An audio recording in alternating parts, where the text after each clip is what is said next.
Programme بہت warm welcome. میں ہوں کامران شاہ. 27 دسمبر کا دن ہے اور مجھے ابھی بھی یاد ہے جب بے نظیر بھٹو صاحبہ کی ناگہانی وفات ہوئی, انتقال ہوا, جس طریقے سے بروٹلی ان کو مرڈر کیا گیا.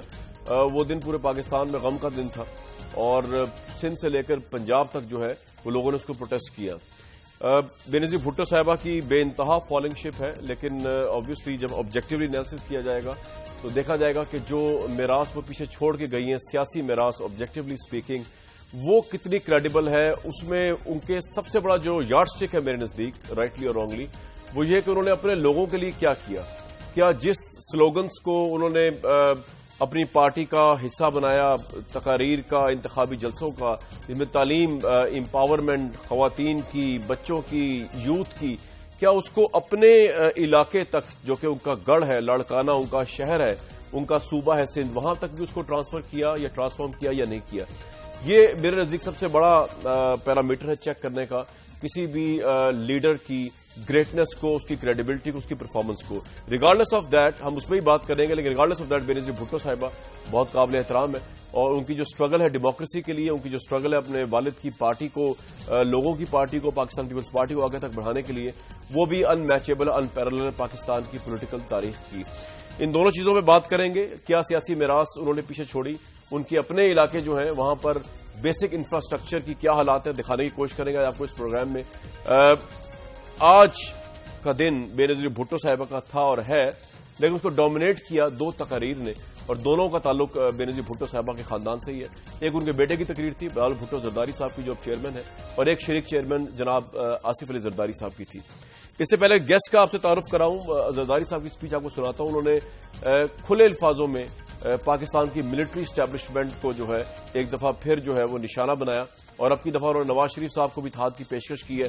زرداری صاحب کی تقریر سن کے لگتا ہے ایسے کہ مشرف صاحب کو تو ٹارگٹ کیا انہوں نے بلا کہہ کے, لیکن باقی بلوں سے مراد ان کی ملٹری اسٹیبلشمنٹ, ان کو بھی ٹارگٹ کیا, اور نواز شریف صاحب کو اتحاد کی پیشکش کر کے ایک سوال انہوں نے اٹھا دیا کہ بیسکلی یہ اتحاد جو بنانا چاہ رہے ہیں کیا اس میں نواز شریف صاحب کی انڈرسٹینڈنگ ہے, یا وہ اپنے طور پہ آج یہ پولیٹیکل سٹنٹ کر کے ہٹیں, یا پولیٹیکل بہت بڑا مائل سٹون اچیو کر کے ہٹیں. ان کی تقریر سنتے ہیں پھر واپس آتے ہیں. جب سے پاکستان بنا ہے 65 ایئرز سے پاکستان میں سیاسی قوتوں کو لڑایا جا رہا ہے, اور بلا آ کے ہمیشہ دودھ پی جاتا ہے. اور آج ایک بلا پھنسا ہوا ہے اور وہ پنجے نوچ رہا ہے اور کہہ رہا ہے کہ جی اگر مجھ سے قصور ہوا تو مجھے معاف کر دو. سوال یہ ہے کہ پہلے تو اس بلے کو چھوڑنا نہیں ہے. ہم نے نہیں کہا تھا بلے کو واپس آؤ,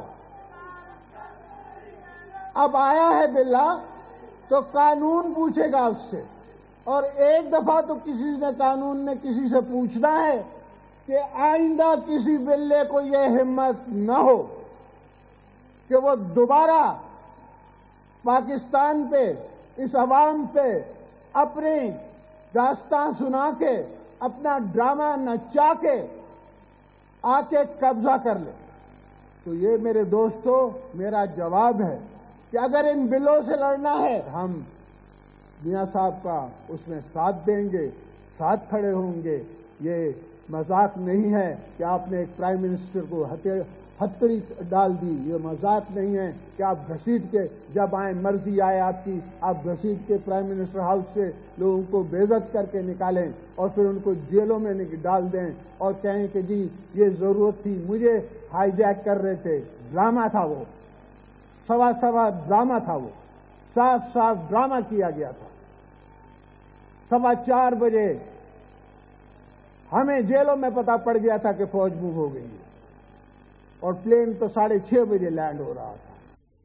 جی, بڑی دعادار سپیچ تھی زرداری صاحب کی. میرے ساتھ سابق وفاقی وزیر قانون کے بابر اعوان صاحب موجود ہیں. بہت وارم ویلکم کہتا ہوں بابر اعوان صاحب کو پروگرام میں. ہمارے ساتھ ہارون رشید صاحب بھی موجود ہیں. بابر اعوان صاحب, آج کی سپیچ جو ہے بہت سے لوگوں کے نزدیک کیا میسج دیا زرداری صاحب نے؟ بے نظیر بھٹو صاحبہ اتنا ڈومینیٹنگ تھیم نہیں لگی, اسٹیبلشمنٹ کے اوپر انہوں نے اٹیک کیا اور مشرف صاحب پہ بھی. بابر صاحب جی بہت شکریہ.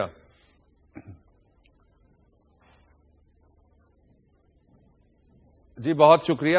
سب سے پہلے تو یہ ہے کہ میں آج کے اس موقع پہ شہید محترمہ بے نظیر بھٹو صاحبہ کو خراج تحسین پیش کرنا چاہتا ہوں. جی. پاکستان کے لیے, عالم اسلام کے لیے پاکستان کے غریب لوگوں کے لیے اور پاکستان کے کچلے مسئلے اور پسے ہوئے طبقات کے لیے ان کی جدوجہد اور ویمن ایمنسپیشن کے لیے بھی ان کی جدوجہد پاکستان کے اندر ایک بہت بڑا سیاست کا ایک باب ہے، اور اس باب کے موقع کے اوپر آپ نے ان کو یاد رکھا، آپ کا بھی شکریہ اور پوری قوم کا شکریہ۔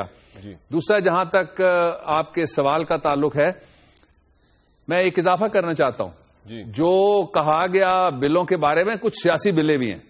65 سال میں وہ مافیاز بن گئے، ان کا پاکستان کے وسائل کے اوپر قبضہ ہے۔ ایک ایک آدمی کے اثاثے آپ دیکھیں تو 50 ہزار ایکڑ زمین کے وہ مالک ہیں۔ پاکستان کے اندر جو اکثریت ہے کروڑوں لوگوں کی، آپ اگر پنجاب کی بات کر لیں، آپ کسی اور صوبے کی بات کر لیں، تو ان کروڑوں لوگوں کے زمین ان کے اپنے پاؤں کے نیچے بھی ان کی اپنی نہیں ہے۔ اس لیے ان کا پاکستان ابھی بننا ہے، ان کا مرحلہ آنا ہے، ان کے لیے تکمیل پاکستان ابھی ہونی ہے، اور بلوں کے اوپر ہاتھ ڈالنا ہے بہت ضروری۔ لیکن وہ جنہوں نے مافیاز بنا کے اور یہ ملک خریدنے کا ٹھیکہ لیا ہوا ہے، ٹیکس نہیں دیتے، وسائل پہ قابض ہیں، پرائیویٹائزیشن کے ذریعے سے دوستوں کو نوازتے ہیں، اور کچھ نہیں ہوتا ان کا، ان بلوں کی طرف بھی نظر ڈالنی پڑے گی۔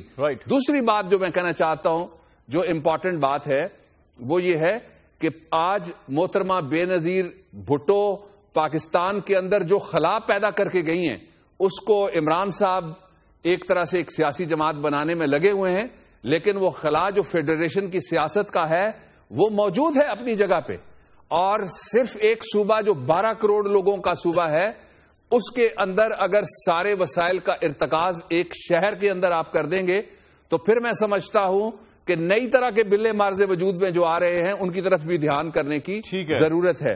آج کی تقریر میں جو 2 امپورٹنٹ باتیں دونوں تقریروں میں کہنا چاہتا ہوں، وہ یہ ہیں، ایک تو یہ ہے کہ کانسٹیٹیوشن کی بات کی گئی ہے، جس سے میں پورا اتفاق کرتا ہوں کہ پاکستان کے جس فریق کے ساتھ جو بھی معاملہ کیا جائے، وہ رول آف لا کے اس ملک میں کانسٹیٹیوشنل سرزمین کے اندر آئین کے مطابق ہونا چاہیے۔ اور دوسری بات، غریب لوگوں کی ایجنڈے کے اوپر پہچان ہی نہیں رہی۔ آج آپ سیاست دیکھ لیجئے، ٹھیک ہے، ایک یونیپولر پالیٹکس ہو رہی ہے، پرو اسٹیبلشمنٹ بھی اس کو کہا جا سکتا ہے، اور صرف ایک ونگ کی سیاست بھی اس کو کہا جا سکتا ہے۔ اس مونوٹنی کو توڑنے کے لیے پاکستان کے اندر جو لوگ صحیح معنوں میں غریبوں کے لیے کچھ کرنا چاہتے ہیں، ان کو کچھ آگے آ کے اپنا کردار ادا کرنا پڑے گا۔ بابر احمد صاحب، یہ آپ کا بڑا کمپریہنسو تجزیہ آ گیا، انالیسز آپ کا پوائنٹ آف ویو پہ آ گیا۔ ہارون رشید صاحب، آپ کا میں اپنا انڈیپینڈنٹ ٹیک لینا چاہ رہا ہوں کہ بڑی کلیئر باتیں کی زرداری صاحب نے، انہوں نے کہا کہ آئندہ کسی بلے کو ضرورت نہیں ہونی چاہیے کہ پاکستان پر قبضہ کرے، الیکٹڈ پرائم منسٹر کو گھسیٹے، تو یہ تو بڑی خوشائند بات ہے زرداری صاحب نے جو کی ہے، اس پہ کوئی اعتراض تو نہیں ہونا چاہیے ہمیں ہارون صاحب؟ بالکل کوئی اعتراض نہیں، فوج کا کوئی تعلق نہیں ہونا چاہیے، انہیں حکومت میں نہیں آنا چاہیے، لیکن اس وقت کوئی خطرہ تو نہیں ہے فوج کے آنے کا۔ آرمی میں اور سول لیڈرشپ میں کوئی کانفلکٹ تو موجود نہیں ہے۔ میں نہیں سمجھ سکا اس تقریر کا مقصد کیا ہے۔ سلطان صلاح الدین ایوبی نے کہا تھا کہ کسی ملک کو برباد کرنا ہو تو اسے اس کی فوج سے مایوس کر دینا چاہیے۔ یہ تو انٹرنیشنل اسٹیبلشمنٹ کا ایجنڈا ہے کہ فوج کی پوزیشن خراب کی جائے، اس پہ دباؤ رکھا جائے، اس سے کبھی ڈو مور کا مطالبہ کیا جائے، کبھی ان کی کریکٹر اسیسینیشن کی جائے۔ امریکی میڈیا میں، یورپ کے میڈیا میں چھپ تو سب کچھ فوج کے خلاف رہا ہے۔ اس وقت کون سا کانفلکٹ موجود تھا جس کی وجہ سے انہیں اس کی ضرورت پڑی ہے؟ وہ لوگ جو اس وقت سیاچین میں جانوں کی قربانیاں دے رہے ہیں، قبائلی علاقے میں آپ کی جنگ لڑ رہے ہیں، دہشت گردوں کے خلاف لڑ رہے ہیں، ایک طرف آپ دہشت گردوں کے خلاف ہیں بظاہر، اور دوسری طرف جو لوگ ان سے لڑ رہے ہیں ان کی پوزیشن آپ کمزور کر رہے ہیں۔ ریاست کی رٹ نہیں ہے اور ریاست کی رٹ بحال ہونی چاہیے۔ اب اصولی طور پر تو یہ بات صحیح ہے کہ فوج کو نہیں آنی چاہیے۔ دنیا کے کسی ملک میں فوج نے ملک تعمیر نہیں کیا، یہ ہمارے تجربات ہیں۔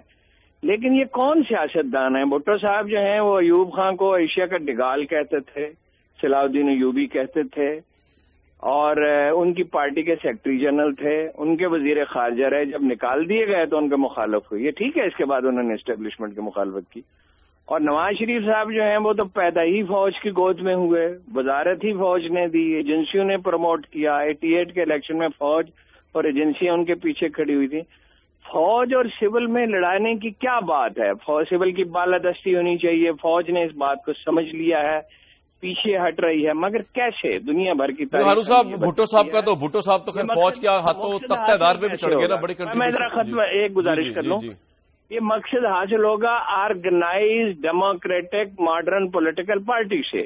دنیا بھر میں منظم سیاسی جماعتیں ہیں جو اپنی قیادت کا انتخاب کرتی ہیں, جس میں نچلی سطح تک الیکشن ہوتے ہیں, اور یہ مضبوط سیاسی جماعتیں ہی سول کی بالادستی کی اور جمہوریت کی ضمانت ہے. جمہوریت ہے کہاں؟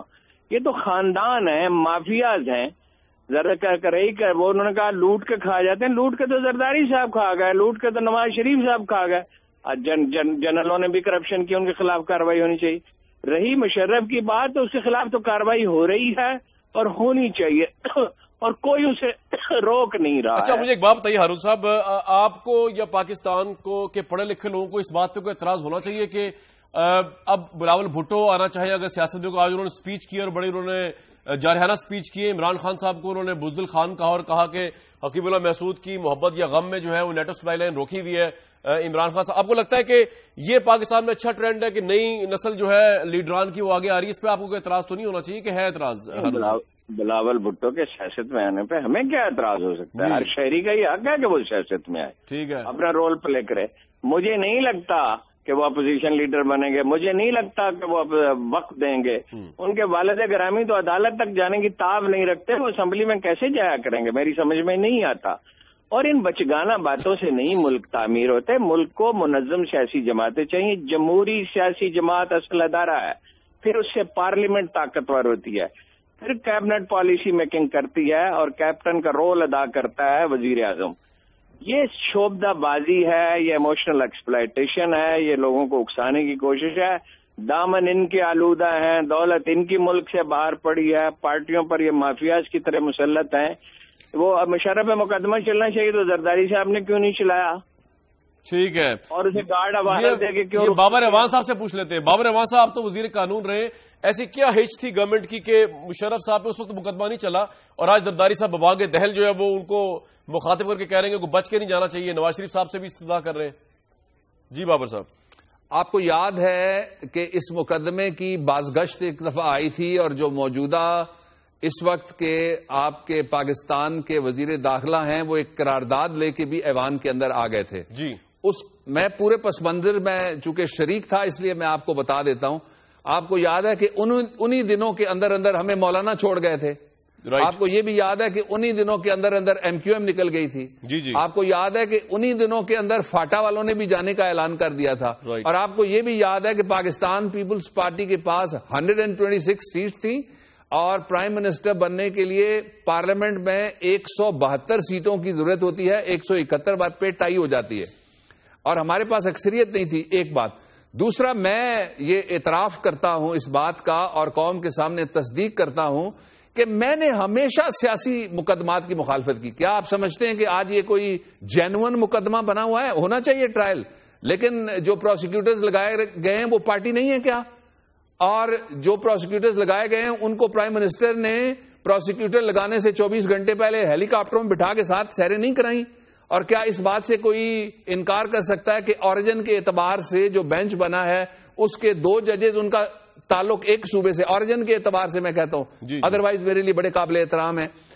اور سوال یہ ہے کہ آپ کا کانسٹیٹیوشن کہتا ہے, آپ کے قانون میں لکھا ہوا ہے, میں قانون ریفر کرتا ہوں, آپ ابھی کہیں دکھا دیں اپنے. بابر اعوان صاحب, آپ کے نزدیک یہ فیئر ٹرائل نہیں ہو رہا آپ کے نزدیک مشرف صاحب کا؟ جی, بنیاد سے ہی انفیئر ہے.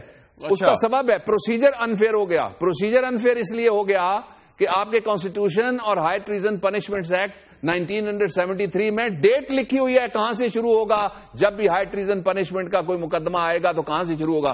23 مارچ 1956 کی ڈیٹ لکھی ہوئی ہے. کوئی میری تردید کر دے, کسی کو بلا لیں یہاں بیٹھ کے بتائے کہ قانون میں نہیں لکھا ہوا. اب آپ اس سے بچنا اس لیے چاہتے ہیں, جو ہو رہا ہے وہ کیا ہے؟ میں شاید صاحب 1 منٹ آپ کا صرف لینا چاہتا ہوں, جو پرمیشن. وہ یہ ہے کہ آپ کہتے ہیں کہ 12 اکتوبر 99 کو اسمبلی نہیں ٹوٹی, 12 اکتوبر کو 5 حکومتیں نہیں ٹوٹی, 12 اکتوبر کو سینٹ نہیں ٹوٹا, 12 اکتوبر کو جسٹس صدیقی کا سپریم کورٹ نہیں ٹوٹا, 12 اکتوبر کو 4 ہائی کورٹس نہیں ٹوٹے, اور 12 اکتوبر کو تو کچھ نہیں ہوا. جو گڑبڑ ہوئی آپ کہتے ہیں کہ 2 دسمبر 2007 تک کچھ نہیں ہوا اور 3 دسمبر کو گڑبڑ ہو گئی. کیوں آپ کہتے ہیں؟ آپ جسٹس افتخار کو بچانا چاہتے ہیں؟ ہاں جی، جنہوں نے ججمنٹ لی تھی. ابھرتا ہے اس ساری جو ٹریل دی آپ نے. ظاہر ہے پھر فیئرنیس. بندہ برا ہے، بندہ رائندہ درگاہ ہو سکتا ہے جی، لیکن آپ کا کانسٹیٹیوشن کہتا ہے کہ آپ کانسٹیٹیوشن کے مطابق رول آف لا کو انشور کریں گے. میں نے پہلے کہا اور بلے بھی ہیں، کسی اور بلے پہ بھی ہاتھ ڈالیں نا، ہم خوش ہو جائیں گے. رائٹ. یہ آپ نے قوم سپورٹ کرے گی. یہ مشورہ نواز شریف صاحب کو سن لینا چاہیے. اگر آپ کا اشارہ اس وقت کسی جج کی طرف ہے تو وہ بھی ان کو سن لینا چاہیے. لیکن میں ہارون رشید صاحب کوئکلی آپ کچھ کمنٹ کریں گے، میں بریک پہ جاؤں. پھر would you like to comment on Musharraf صاحب؟ جی بالکل ٹھیک ہے، مقدمہ سبھی پہ چلنا چاہیے. 58 سے لے کے اب تک جن لوگوں نے ماشاء اللہ لگائے ہیں، جنہوں نے کلیبریٹ کیا ہے، جن ججوں نے تائید کیا ہے، جن میڈیا ہاؤسز نے تائید کیا ہے، جو سیاست دان چمچے بنے میڈیا ہاؤسز ہیں، بھی جنہوں نے بینیفٹ کیا ہے، اقتدار حاصل کیا ہے، سبھی کو سب کا. اور میرا یہ خیال ہے کہ عدالت کو ججمنٹ دینی پڑے گی. رائٹ. ان سب چیزوں مجھے ایک بریک پہ جانا ہے. ویورز جب واپس آئیں گے تو اسی پروگرام میں ڈسکشن ہماری جاری ہے پینلز کے ساتھ.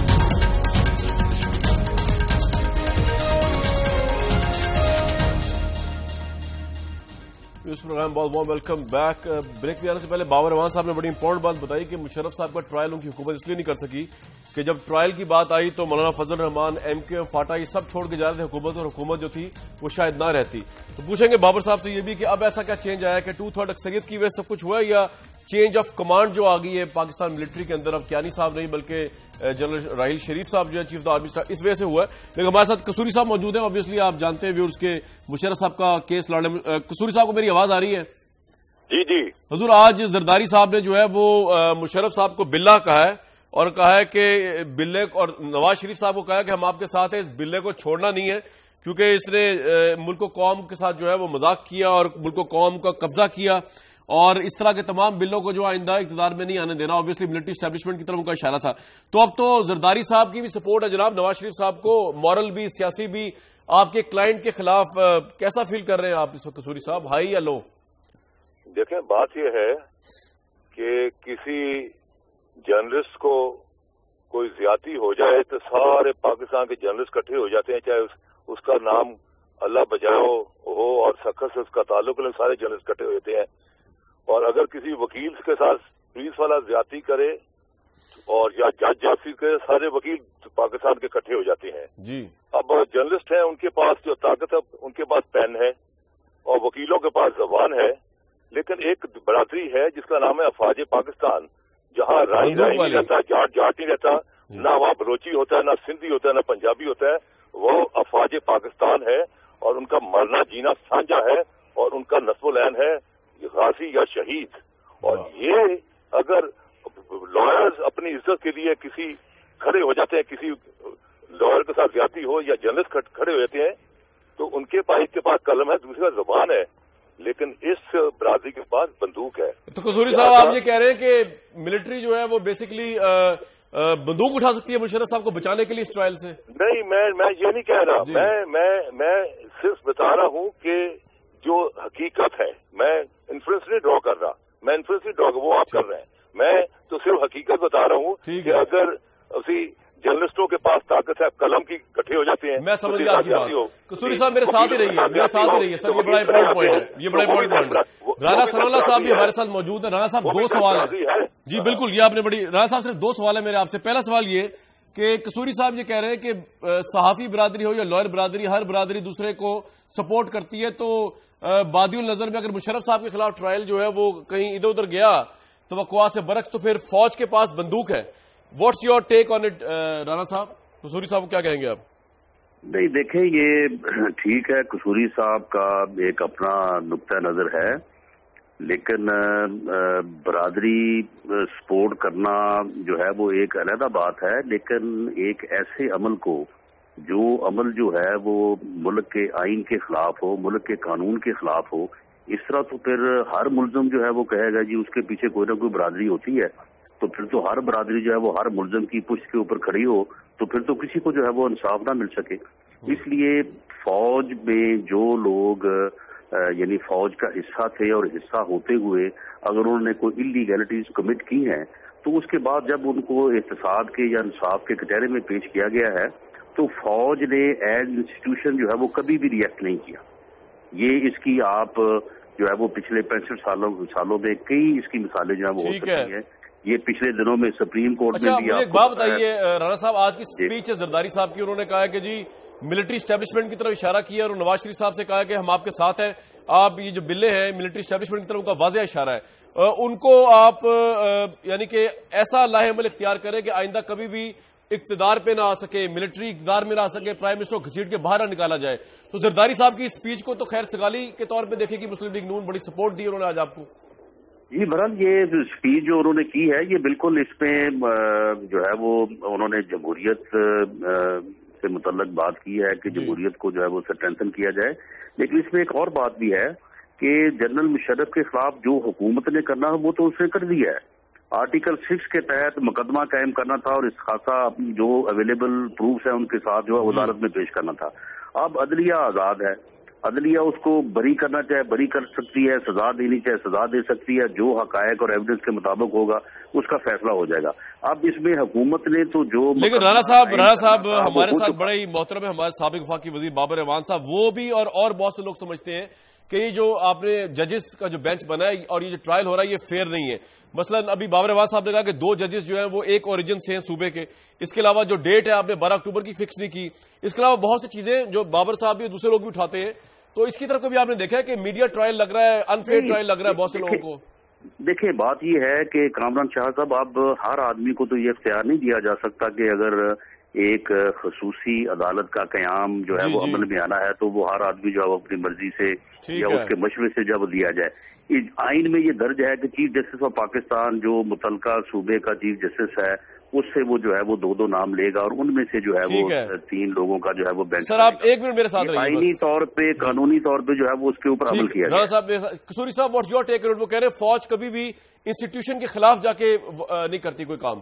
تو یہ انسٹیٹیوشنل ایشو نہیں ہے کہ مشرف صاحب کو بچائے، یہ فوج کا ایشو نہیں ہے. یہ پہلے تو یہ ہے کہ یہ جو کہہ رہے ہیں کہ چیف جسٹس آف پاکستان کو جو کیا تو اس میں کوئی غلطی نہیں. دیکھیں چیف جسٹس کا نام نہ آئین کے اندر لکھا ہوا ہے اور نہ ہائی ٹریزن پنشمنٹ ایکٹ 1973 کے تحت لکھا ہوا ہے.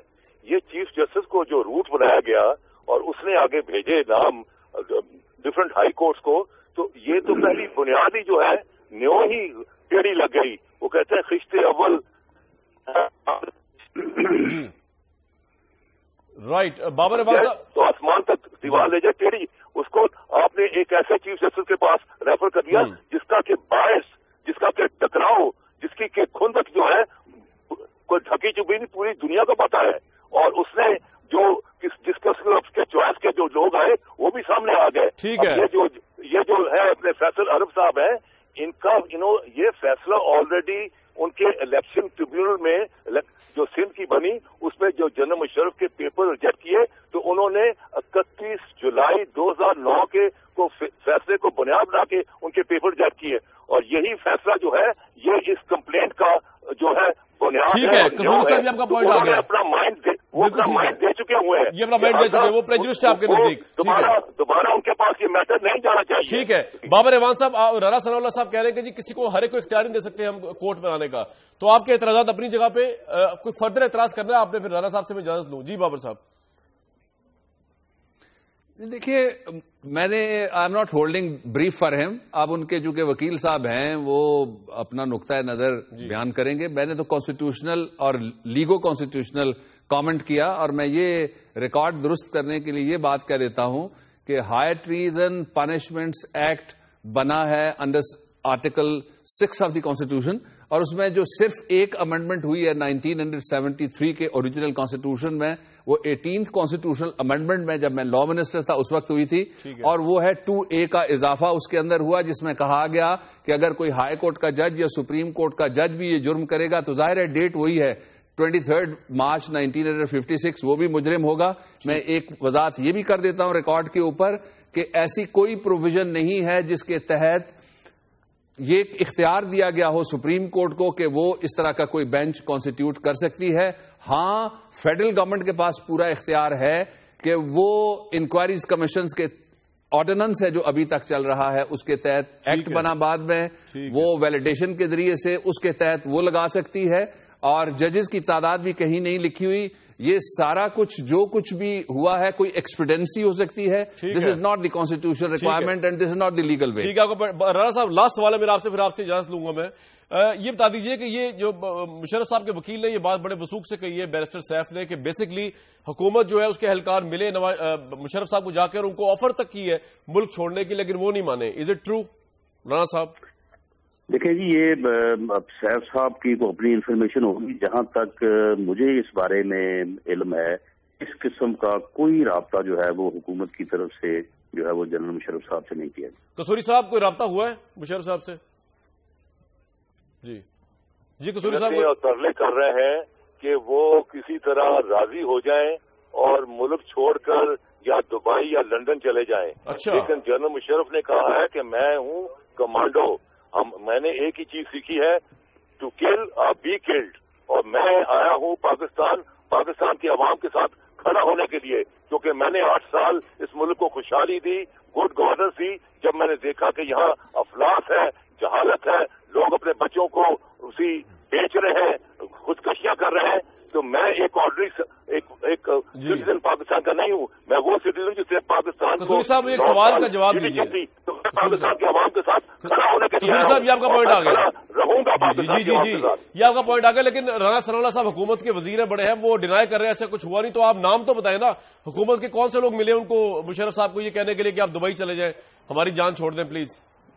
دیکھیں بات یہ ہے کہ ان کے بہرحال ان کا ایک ڈیلیگیشن جو تھا اس کے اندر جو تھے اپنا یہ احسن اقبال اس کو لیڈ کر رہے تھے. یہ کچھ ہفتے کی بات ہے جو انہوں نے کال کیا، انہوں نے کہا کہ جناب آپ عزت اور آپ سے ملک سے باہر چلے جائیں، یہ مقدمے نہیں. صاحب احسن اقبال صاحب مشرف صاحب کو ملے؟ مشرف نے کہا میں جب جاؤں گا اپنی مرضی سے جاؤں گا، جیسے سیاستدان جاتے ہیں. نہیں قصوری صاحب ایک بات بتائیے. قصوری صاحب میری بات سنیے.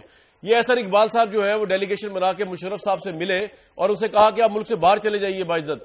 جی احسن اقبال کے اس کے 4-5 لوگ تھے اس ڈیلیگیشن میں، جس میں احسن اقبال بھی تھے. جی اچھا رانا صاحب یہ تو بہت بڑی انہوں نے بات کہہ دی.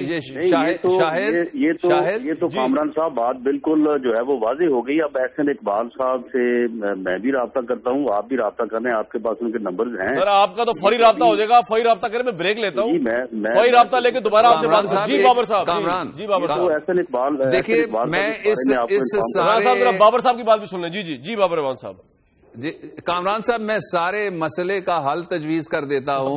اسلام آباد میں یہ جو لوگ کہہ رہے ہیں نا، یہ کہتے ہیں گیٹ نمبر 3 سے گئے، وہ پورا علاقہ انڈر کیمرہ سرویلنس ہے. آپ ایکسیس ٹو انفارمیشن کے ایکٹ کے مطابق آرٹیکل 19A میں درخواست دے کے فوٹیج منگوا لیں. یہ صحیح ہے، کوئی گیا نہیں گیا، سچ اور جھوٹ سارا کلیئر ہونا چاہیے. گیٹ 3 کی تصویریں منگوا لیں، پہلے آپ ہی گئے ہو گئی. بالکل گیٹ 3 کی تصویریں بھی آنی چاہیے اور احسن اقبال صاحب سے رابطہ بھی ہونا چاہیے. نہیں آپ تو نہیں تھے نا ڈیلیگیشن میں. یہ بات تو اب جو ہے نا یہ تو اب فکس ہوگی نا صاحب. آپ تو نہیں تھے ڈیلیگیشن میں، گیٹ 3 میں سب سے آگے آپ ہی کی تصویر آ رہی ہو.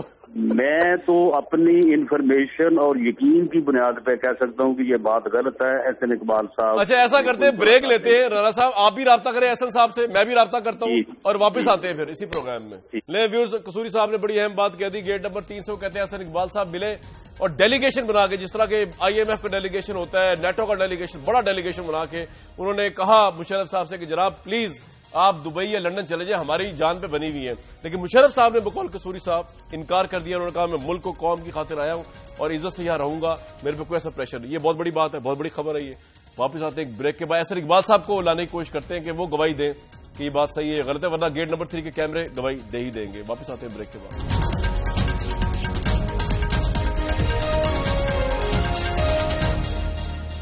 اس programme welcome back. Ahsan Iqbal صاحب کو میری آواز آ رہی ہے؟ السلام علیکم. جی وعلیکم السلام. احسن اقبال صاحب کیا حال چال ہے جناب؟ ابھی پروگرام چل رہا ہے اور اس میں ابھی قصوری صاحب ہمارے ساتھ ہی انہوں نے سٹوری بریک کی ہے کہ گیٹ نمبر 3 سے آپ پرویز مشرف صاحب کو ایز اے ڈیلیگیشن مل کے آئے اور آپ نے ان سے ریکویسٹ کی کہ آپ لندن یا دبئی چلے جائیں. یہ بات صحیح ہے احسن اقبال صاحب؟ میں سمجھتا ہوں کہ یہ تو ساری جنرل مشرف صاحب کی ٹیم کی جو ذہنی کیفیت ہے اس کا آپ اس سے اندازہ کر لیں کہ میرے فرشتوں کو نہیں پتا کہ جنرل مشرف سے کون جا کے ملا ہے، کدھر ملا ہے۔ اگر اسی بات پہ یہ قائم ہو جائیں، اگر ان کی یہ خبر صحیح ہے تو میں ساری عمر کے لیے سیاست چھوڑ دیتا ہوں، اور ان کی یہ بات غلط ہے تو احمد رضا قصوری صاحب یہاں پہ کہیں کہ یہ ساری عمر کے لیے ٹی وی پہ آنا بند کر دیں۔ اچھا، میں سمجھتا ہوں قصوری صاحب اس طرح کے بہتان لگانا، احسن اقبال صاحب میرے ساتھ رہیے، قصوری صاحب بھی تو آپ نے پھر الزام لگا دیا، احسن صاحب کہہ رہے ایسا کچھ ہوا ہی نہیں۔ دیکھیں بات یہ ہے کہ ہمارے ہاں جو ڈینائل کا جو ایک رسم ہے وہ تو بڑی جو ہے بڑی مصدقہ قسم کی رسم ہے، ڈینائل تو روز ہوتے رہتے ہیں۔ میں ایک بات کہنا چاہوں گا، یہ دیکھیں جو زرداری نے جو بلے کا ذکر کیا ہے جی، تو کیونکہ نام نہیں لیا، بلے تو اس ملک میں بہت سارے ہیں جو دودھ پی پی کے موٹے ہوئے پڑے ہیں، تو میرے خیال اس کے لیے ایک عدالتی کمیشن قائم کرنا پڑے گا۔ نہیں قصوری صاحب یہ تو بتائیے، آپ نے احسن اقبال صاحب پہ جو الزام لگایا وہ صحیح ہے غلط؟ اپنا ذوالفقار علی بھٹو جو تھا پہلا سویلین مارشل ایڈمنسٹریٹر تھا، بلے تو وہاں سے اسٹارٹ ہو جاتی ہیں۔ نہیں سر، احسن اقبال صاحب کہہ رہے ہیں کہ الزام جو آپ نے لگایا وہ غلط ہے، وہ کبھی ملے نہیں پرویز مشرف صاحب کو، کہ فرشتوں کو بھی خبر نہیں ہے۔ He has every right to deny, but this is the general talk of the town. Ahsan Iqbal صاحب جی، احسن اقبال صاحب دیکھیں نا، نہیں یہ میرے ساتھ یہاں پہ رہے ہیں آپ، عمران ایک کام کرو، جی احسن صاحب کی بات سن لیں۔ جی عمران ایک بات کرو، دیکھو میں قصوری صاحب احسن اقبال صاحب کی بات سن لیں یار، احسن اقبال صاحب میں نے اس معاملے میں الحمدللہ میں نے پچھلے 11 سال ایک جدوجہد کی ہے، اور ایک میرے ساتھ ایک اللہ تعالیٰ کی مہربانی سے عزت ہے، اور ہمیں تو بڑے بڑے پیشکشیں ہوئیں کہ آپ عہدوں پہ چلے جائیں، ہم نہیں گئے، اور اس قسم کے معاملے میں تو سوال ہی نہیں پیدا ہوتا۔ میں صرف ایک بات کہتا ہوں، میں کبھی قسم نہیں کھاتا ہوتا، یہ حلفیہ کہہ دیں کہ یہ بات درست ہے، میں آپ کو حلفیہ آپ جس قسم کی بات کہتے ہیں میں آپ کو کہنا چاہتا ہوں کہ میرے کبھی فرشتوں نے بھی جا کے ان کو نہیں دیکھا، میں نے نہیں دیکھا۔ اچھا تو احسن اقبال صاحب آپ یہ حلفیہ کہہ رہے ہیں، آپ پرویز مشرف صاحب کو نہیں ملے؟ جی میں وہ شخص ہوں کہ جس نے الیکشن کمیشن میں جنرل مشرف کے خلاف پٹیشن کی تھی کہ ان کو نااہل قرار دیا جائے چونکہ انہوں نے پاکستان کا آئین توڑا ہے، اور میں آج بھی اس موقف پہ قائم ہوں کہ جس شخص نے اس ملک کا آئین توڑا، 3 نومبر کی ایمرجنسی لگا کے اس ملک کا بٹا بٹایا، اس شخص کو اپنے کیے کی سزا ملنی چاہیے، اور عدالت کے سامنے اسے بھی اسی طرح پیش ہونا چاہیے۔ ایک بات بتائیے، بالکل ٹھیک ہے، میرا آپ سے ایک سوال، ایک تو آپ یہ کہہ رہے ہیں کہ آپ حلفیہ یہ کہہ رہے ہیں کہ آپ پرویز مشرف صاحب سے کبھی نہیں ملے اس سلسلے میں، ڈیل کے سلسلے میں۔ جی دوسرا سر مجھے بتائیے کہ اتنا لوگ اعتراض کرتے ہیں ہمارے آج کے پینل میں بھی، جو لوگ نیوٹرل بھی ہیں، مطلب بابر اعوان صاحب نیوٹرل ہیں، وہ پارٹی نہیں ہے، اور بڑے لوگ ہیں جو نیوٹرل ہیں، وہ یہ کہتے ہیں کہ آپ 12 اکتوبر کو جو نہیں شامل کرتے، جب آپ کی اصل میں حکومت گئی تو آپ چیف جسٹس افتخار چودھری کو بچاتے ہیں اس کے اندر۔ جی مجھے حیرت ہے، بابر اعوان صاحب جو خود کو ڈاکٹر کہتے ہیں قانون کے، اب ان کی ڈاکٹریٹ پہ بھی اب باقی مجھے شک ہونے لگا ہے کہ ان کو بھی معلوم ہے کہ جنرل مشرف نے 12 اکتوبر کے واقعے کے لیے استثناء حاصل کر لیا تھا اسمبلی سے، ٹھیک ہے، 3 نومبر کو وہ انڈیمنٹی حاصل کرنا چاہتا تھا دوبارہ، اور اس کے لیے زرداری صاحب نے بہت نواز شریف صاحب کو اصرار کیا، اور یہ پی ایم ایل این تھی کہ جس نے انکار کیا اور اس کو انڈیمنٹی نہیں دی، لہذا 3 نومبر کے لیے ان پر کوئی انڈیمنٹی نہیں ہے، وہ 3 نومبر کے لیے جواب دیں قانون کے سامنے، اور یہ مسلم لیگ نون کی وجہ سے ہے کہ آج وہ آئین کا قانون کی خلاف ورزی کے لیے عدالت۔ احسن صاحب میرے ساتھ رہیے، بابر اعوان صاحب would like to comment on that? وہ کہہ رہے 17ویں ترمیم کے بعد تو آپ کا جواز ہی جو نہیں بنتا یہ بات کہنے کا 12 اکتوبر کا۔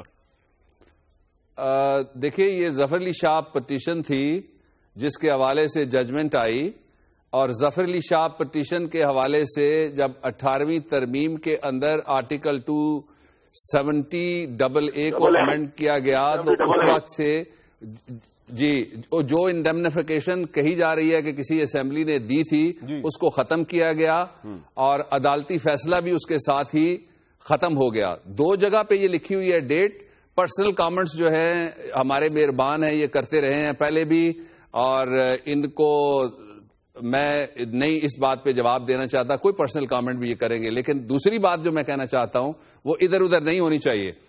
دیکھیے جو اس وقت جہاں پہ فارمر ڈکٹیٹر بند ہیں وہ ایک ہائی پروفائل اور ہائی سیکیورٹی پرزن ہے، اس کے اندر کی جو بات چل رہی ہے یہ بڑی سیریس بات ہے، میں کسی کا نام نہیں لینا چاہتا، لیکن اسلام آباد میں جو خبر ہے اس کے مطابق پنجاب کے ایک بڑے تگڑے وزیر صاحب بھی اس ڈیلیگیشن میں شامل تھے، اور وہاں جو گفتگو شہر میں چل رہی ہے اس کے اختتامی جو جملے تھے وہ یہ تھے کہ آپ چلے جائیں ورنہ یہ ہوگا. تو انہوں نے کہا جی میرے یہاں رہنے سے کسی کو کیا تکلیف ہو سکتی ہے. It's a very serious metre.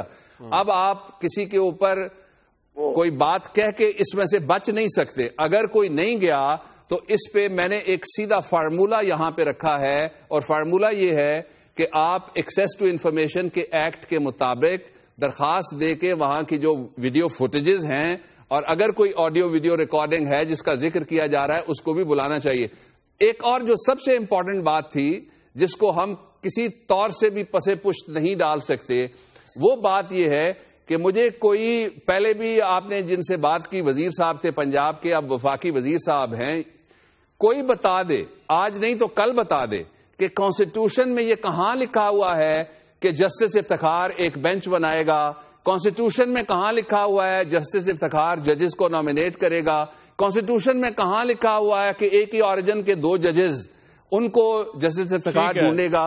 Constitution میں ایک سیکنڈ اور کانسٹیٹیوشن میں یہ کہاں لکھا ہوا ہے کہ جو ہی ایک درخواست ان کے پاس جائے گی میمو گیٹ کی تو وہ پہلے استقبال کروائیں گے اس وقت کے اپوزیشن کے جو عملی سربراہ تھے ان کا، اور اس کے بعد کسی کو نوٹس دیے بغیر وہ ایک فیصلہ صادر کر دیں گے.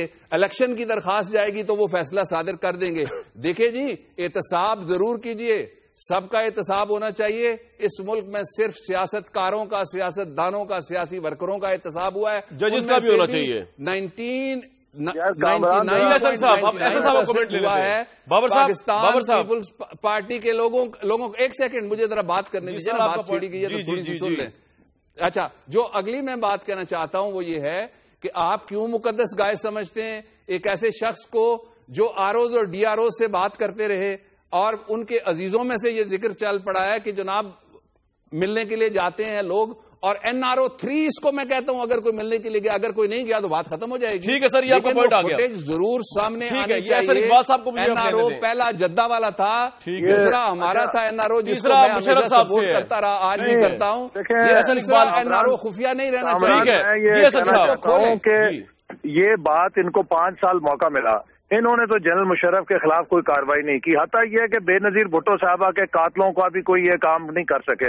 اب جبکہ ہم جنرل مشرف کے خلاف کارروائی کر رہے ہیں تو ان کو ان کی یہ صفائی بن رہے ہیں کہ بینچ کس نے بنایا، کیا بنایا. اور میں 12 اکتوبر کی بھی آپ کو بات کروں، میری ذاتی رائے یہ ہے کہ ہمیں جنرل مشرف کو 3 نومبر کے اوپر ٹرائل کرنا چاہیے، اور 12 اکتوبر میں اگر تو آئینی پوزیشن ہے، اگر نہ بھی ہو، میں ذاتی طور پہ یہ سمجھتا ہوں کہ اس پہ ہم نے ٹرائل کیا تو شاید تاریخ میں کل کو کوئی کہے کہ یہ انتقامی بنیاد پر اس سے بدلہ لے رہے تھے اپنی حکومت جانے کا. اور یہ 3 نومبر ایک ایسا نیوٹرل چیز ہے جس میں ہم فریق نہیں ہیں براہ راست، اور جنرل مشرف نے آئین توڑا، قانون توڑا. جسٹس افتخار کو بچایا جا رہا ہے کامران. جی جسٹس افتخار نہیں بچ سکتا اس ذمہ داری سے، اس کو بچانے کی کوشش نہ کی جائے. اور کٹہڑے میں اگر لانا ہے تو یہ درخواست مجھے نہیں پتا مشرف دے گا کہ اس کو امرائی ملزم بنایا جائے یا نہیں. پہلا ملزم وہ ہے جس نے کہا آئین توڑو، پہلا ملزم ہے جس نے کہا 3 سال توڑو، پہلا ملزم وہ ہے جس نے کہا اسمبلی ٹھیک ٹوٹی، پہلا ملزم ہے جس نے کہا سینٹ ٹھیک ٹوٹا، پہلا ملزم ہے جس نے کہا مارشل لاء ٹھیک لگا، پہلا ملزم ہے جس نے زبردستی کیا تھا کہ تم نے غداری کے اس مقدمے کو انڈو کرو، اس ایکٹ کو. وہ پہلا ملزم ہے جس نے کہا کہ یہ غداری نہیں ہے. 1 مین پارلیمنٹ ڈکلیئر کیا جنرل مشرف کو، ایک ڈکٹیٹر کو، یوسف کو اس وقت. اس لیے پہلے ملزم کو چھوڑ دینا اور کہنا میں دوسرے کو پکڑوں گا، کہاں کا انصاف. سیاسی بابر احوال صاحب، آج تو افتخار چودھری صاحب جو ہیں وہ غمگین ہی ہو گئے ہوں گے. آپ نے جو پورے جرا کر دی ان کے خلاف بیٹھ کے، اگر وہ دیکھ رہے ہوں گے پروگرام. نہیں ناٹ ایٹ آل. میں نے تو پہلے ملزم کا کہا ہے، میں نے تو نام ہی نہیں لیا. اگر قصوری صاحب واٹس یور لاسٹ ٹیک؟ تو بہت اچھا کیا. قصوری صاحب واٹس یور لاسٹ ٹیک؟ دیکھیں، بات یہ ہے کہ اگر جو 3-4 ججز جو کہ 2007 3 نومبر کے اقدامات میں گھر گئے، اگر ان پر جنرل مشرف کے خلاف آرٹیکل 6 پر لگ سکتا ہے تو اپنا چودھری افتخار جس نے 106 ججز کو گھر بھیج دیا، ان پہ بھی بنتا ہے آپ کے نزدیک. ٹھیک ہے، 209. بہت شکریہ. وقت کی قلت، وقت رہا ہی نہیں. خدا حافظ.